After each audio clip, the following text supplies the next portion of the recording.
going from a 1 to 4 to 5 to a 1 to 3. Right now, we are trying to use all sorts of bonuses and commitment things to bring nursing staff in and want them to pick up extra because there's a shortage. Right now, we have a lot of nurses that are retiring, and we have, very few coming out of school that are looking for a position in a telemetry unit. A lot of them are looking for more specialized areas.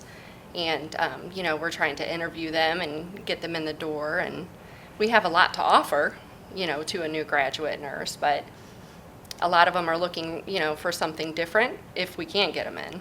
So if we're taking a 1 to 3 patient ratio and we cannot increase the amount of nurses we have immediately, so this change just happened, we're not going to be able to move the patients from the emergency room because you can't go over 3 patients up on the floor. Not only that, they'll be waiting in the waiting room in the emergency room because they're going to have, staffing that they have to abide by too. And, we would be fine to go over that. So it's going to impact our community because they're going to be waiting longer times to get health care.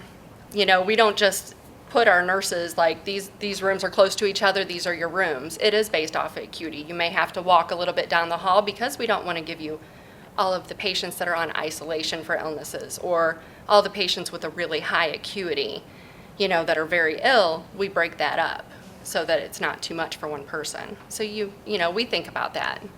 I know that they were voted in and everything, but for them to take our profession and make the decision so big without having our input, it's kind of difficult for us to swallow that. I feel like we need to have our voices be heard. This is, our profession. We've worked very hard to do what we need in it.